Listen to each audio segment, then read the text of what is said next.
Hi, good afternoon. Welcome back to Gigi's Garden. Thank you, Jehovah, for this beautiful, beautiful day. I am out here in this old linty pullover cover up. What is this thing? Jacket. But that's okay because, it is what it is.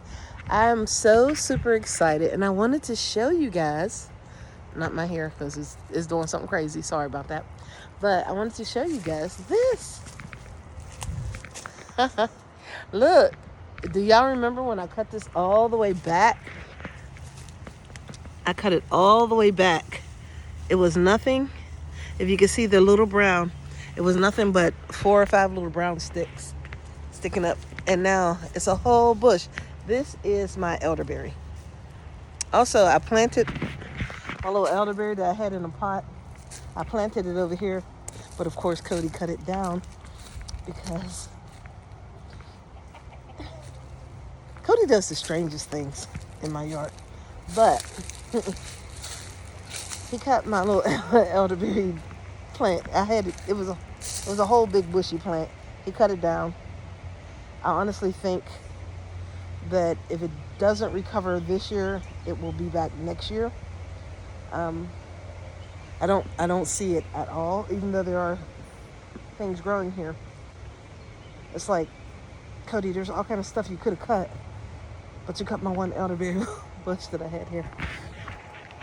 But it's okay because me and Cody have a relationship where he cuts down the wrong things in my yard and then I'll complain about it. But it's okay. It's okay because he's never going to stop doing what he does because he has, I don't know, Cuddy a little bit slow. That's all. I'm sorry. But one cool thing is I got a hole back there in the back. It's over here. There you go, swaying in the wind right there. That's an elderberry, the tall one. The shorter one is oak. But so which I know that will come back next year, and it's going to be super big. It's going to just be a boom because it had a really, really good root system. I put it in some really good composted dirt, like over there.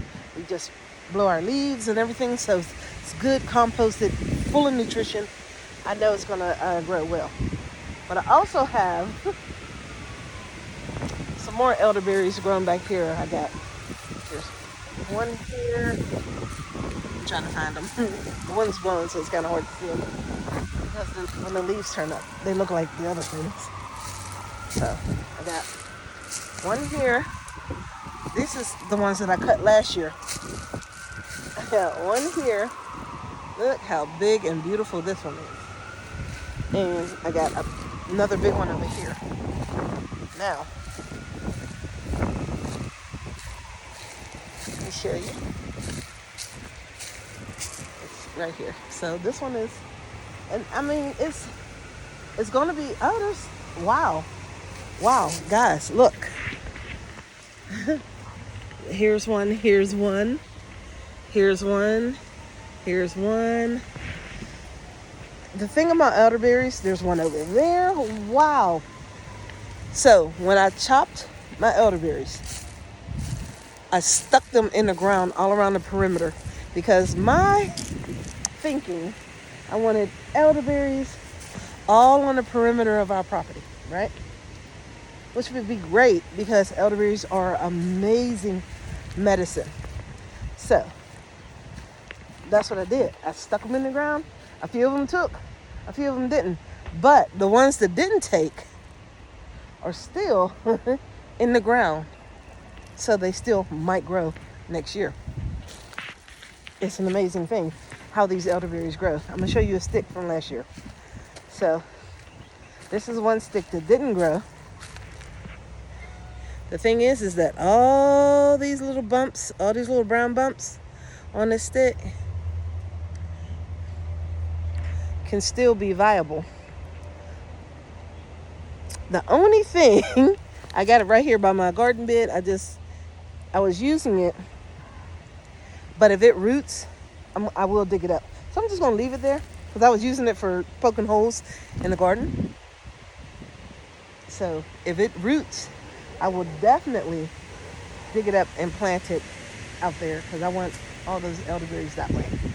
Because elderberries are super, super good for you. This is me collecting bugs and dirt. It's terrible. But my elderberries are going crazy. If you can see them, they're going crazy. They are going crazy. My mint is going crazy. Elderberries are going crazy.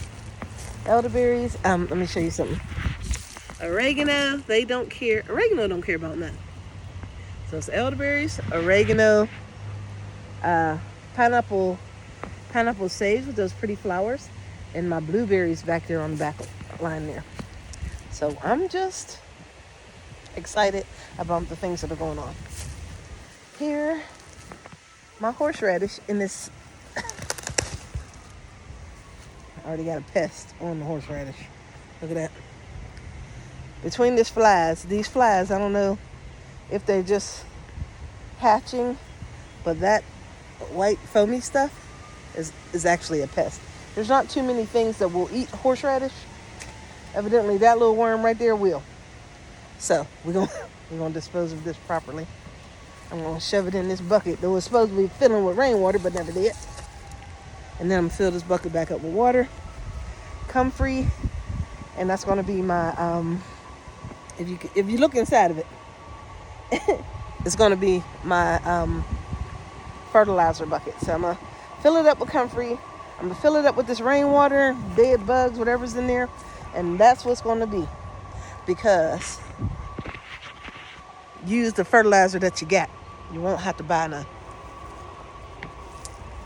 So I put my fruit trees in the ground, most of them. So that one over there is in the ground. These ones I'm gonna let live for a little bit before I put them in the ground. I put my guavas in the ground. There's one, there's two. I put them pretty close together because I don't know about the pollination of the guavas. This will be my second or almost third year having these. I had them in grow bags. Now they're in the pots in the ground. Now they're in the ground. Apple tree, peach tree, plum. I got two plums, this one and that one down there. Oh, that's an apple and a plum over here. Peach and the peach down here. I don't know what none of my trees are. But I'm gonna have to get back out here and start weeding back again because these weeds be tripping. But I'm very excited about this. Look at my goji berry. This goji berry is just going out of this mind. But I have put my pawpaw trees over here on the end of the garden. So this pawpaw tree, I believe, did not make it. So I planted a mulberry tree in this pot just to see if it'll make it. Hi, Bradley. But I'm excited because this pawpaw tree made it. And you need at least two of different families. This pawpaw tree made it, even though something is beating up on it. The wind and things blowing. So, look at this. This pawpaw tree made it. So what I'm going to do is I'm trying to, after they get bigger, I have three that didn't make it.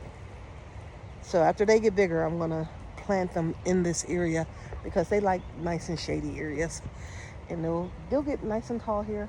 I'll do everything I can to promote healthy growth of this healthy native plant. So with pawpaws being a native tree, it should grow fine in my area. Now, let me tell you about these blackberries. This, I think, is a berryless blackberry. All that. Because I found this on the side of the road in a pot.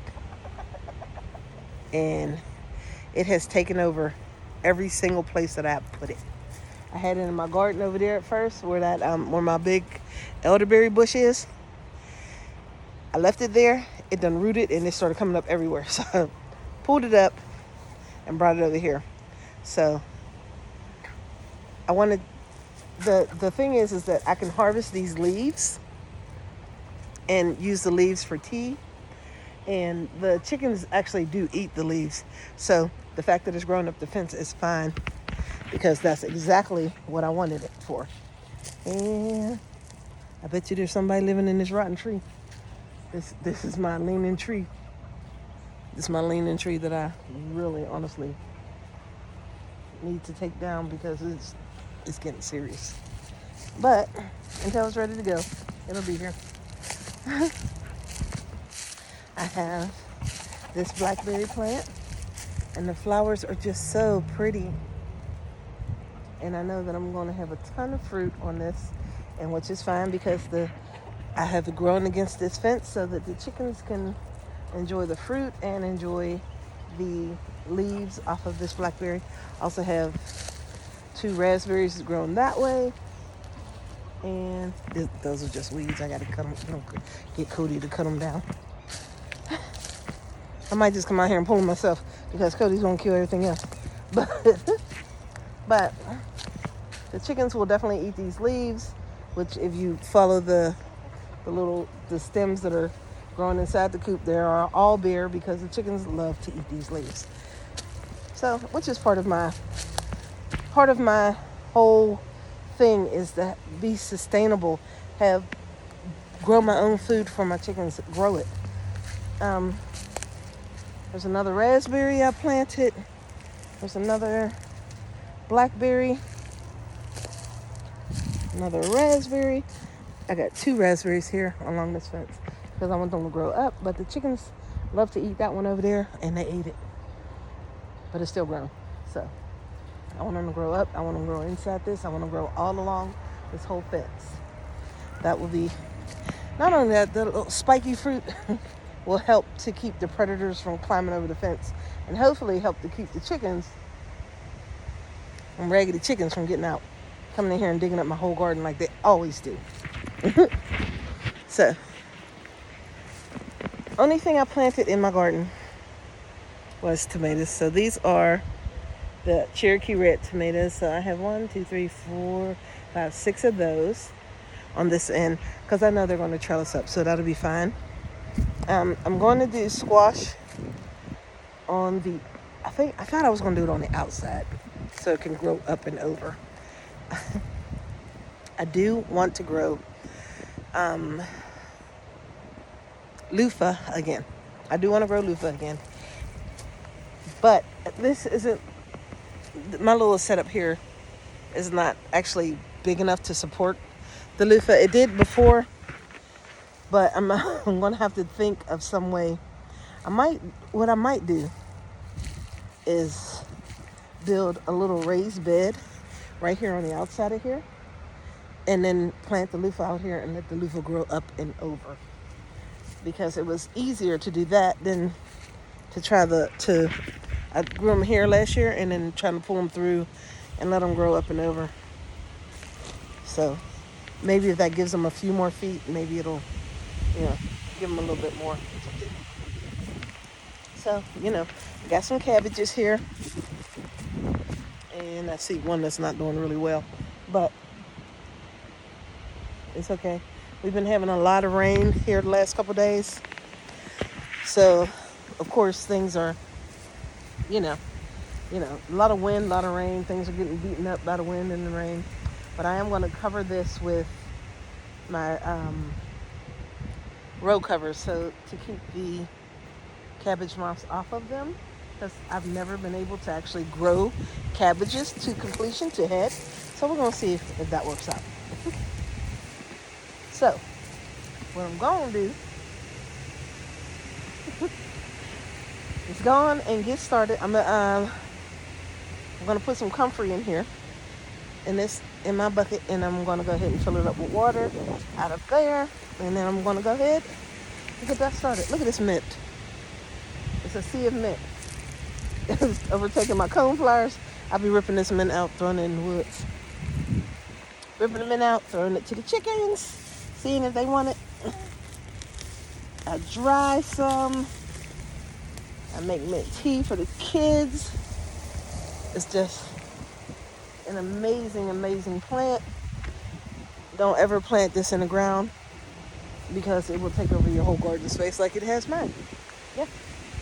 And what's very funny, that's funny, I missed. Oh, I bet you this is deer. I think I got deers walking through here again. Yep. But what's really funny is my grandma grew mint my entire life. And when I went back to Pittsburgh one time, I picked some mint off of her hillside. So that way I could have some of my grandma's mint that I grew up with grown in my garden. And that Pittsburgh mint didn't like it down here, so it didn't make it. And so next time I go to Pittsburgh and get to spend some time at the family home, at my grandma's home, which is now my cousin Dee Dee and Donald's home, I'm going to see if there's any mint left on their hillside, and I'm going to put it in a pot and bring it home. So that's going to be like one of my main missions the next time I go to Pittsburgh, is to get some of my grandma's mint. So we're going to see. My poor little collards and kale, the rain that knocked it all down, and all these high winds that we had going on, knocked it all down. Chicken didn't get in here, ate all my cucumber plants, but this is just the 5 that's in here. Honey, she done got in this bed and ate all but one cucumber plant that I planted in the bed. So we're gonna see. China rose radish is going good. My carrots, I got a little bit more carrots than I thought I was gonna have. Also, what in the world? I planted sunflowers, sweet peas, and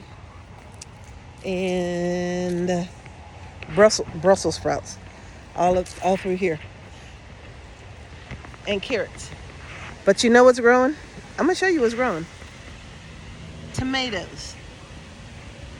Look, tomatoes. I don't know where those tomatoes came from, but I'm 100% sure that I got something else growing. I just seen it. Let me go around here. So last year I grew elephant ears in here. Taro. I grew taro in here. Look, another taro. And I know I dug all this up. But I guess that's where it's going to live. It's going to live in this bed, so that's where it's going to be. If you came back after all that frost and everything that was going on, this is where you deserve to be. And I did. Most of it was frozen and mushy when I dug them up. But honey, this taro right here is coming back. I got 1, 2, 3, 4, 5 tomato plants that I did not plant here. So the tomatoes that I planted here last year were Roma tomatoes. So I guess it's going to be Roma tomatoes coming back, I guess. You know, and then plus I had tons of cherry tomatoes all over. So, you know, either cherries or Romas. I'm going to leave them because if they want to, I might dig them up and put them somewhere else. But after next year, these is going to be Angie's tomatoes. It's not going to be just Roma, somebody Roma. It's going to be Angie's Roma tomatoes because they keep coming back. So that's what it's going to be. So I'm super excited about that. I'm not so thrilled that my peas hasn't come back. I'm telling you, there's a lot of little stuff. There's a ton of tomato plants coming up. This is not tomato. That's a little tomato. That's a tomato. That's a tomato. I think this is a tomato, and these little ones here are tomatoes. Where is my peas and sunflowers? Because this whole trellis was supposed to be covered in sunflowers by now. At least starts, you know? So, I don't know. I also planted a ton of carrots in this little section right here. I did that little chaos planting thing. Just threw them down there. We still waiting to see. So we're going to see. I'm going to have so many onion seeds. Look at that. I'm so excited about that. When I get all my onion seeds, I am going to chaos plant onions all through here the same way that I did with my elderberries. So hopefully I will get some onions. Okay, so that was a little general rant. General, just talking about what I have going on so far, and I don't know. I'm just excited about this garden. I'm going to actually get in here and do some stuff this year. So I'm going to see how many things I can plant, and how much stuff I can get done. So you know what? Thank you for joining me in Gigi's Garden. You guys have a wonderful, wonderful day. And remember, be kind. It's free.